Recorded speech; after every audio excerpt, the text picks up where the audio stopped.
Hi అండి, ఎలా ఉన్నారు మీరంతా? నేనైతే చాలా బాగున్నానండి.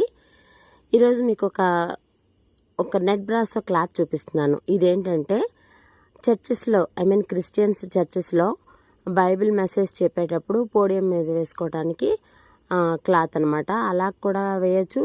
నెక్స్ట్ పెద్ద టేబుల్, డయాస్ మీద టేబుల్ మీద కూడా వేసుకోవచ్చు. అయితే ఒక పాస్టర్ గారు నా దగ్గరికి అంటే మేము బటర్ మిల్క్ కూడా షాప్లో సేల్ చేస్తాము. సో బటర్ మిల్క్ అని వచ్చి పరిచయం అయ్యారు ఆ పాస్టర్ గారు.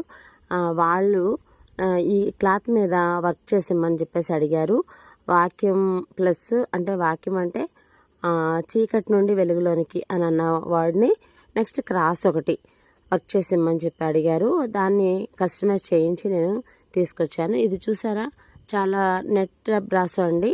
ఈ క్లాత్ చాలా జాగ్రత్తగా వేయాలి, ఎందుకంటే ఎక్కడ చిన్న హోల్ కూడా పడకూడదు. దేవుని మందిరంలో వేసేది కాబట్టి చాలా జాగ్రత్తగా వేయాలి. 4 సైడ్లు బార్డర్స్ కూడా కరెక్ట్గా చూసుకొని ఎక్కడి నుంచి వేయమని వాళ్ళు చెప్పారో ఆ సైజులు ఆ ప్రకారము స్టార్ట్ చేశాను. సో క్లాత్ మనం క్లాంప్స్లోకి దూర్చేస్తాం కదా, మిషన్లోకి వెళ్ళిపోకుండా ఉండటానికి మధ్యలో మనం క్లాత్ ఎక్స్ట్రా ఉంటే అది క్లాంప్స్లోకి పెట్టేస్తాం.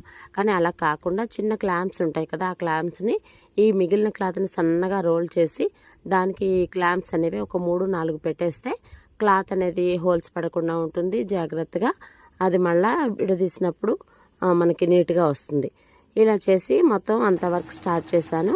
ఇది 1:40 నిమిషాలు పట్టిందండి. ఆ క్రాస్ నెక్స్ట్ ఆ లైన్స్ వేయటానికి, sentence lines 2 lines Telugu and English వేయటానికి.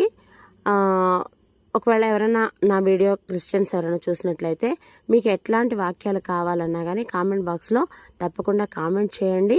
నేను మీరు ఇచ్చిన వాక్యాన్ని మీరు ఏ విధంగా ప్రింట్ చేసి వర్క్ చేసిమ్మంటే ఆ విధంగా వర్క్ చేసిస్తాను. క్లాత్ కూడా మీరు చెప్పండి. కామెంట్ బాక్స్లో తప్పకుండా కామెంట్ చేయండి, రిఫరెన్స్ పెట్టండి.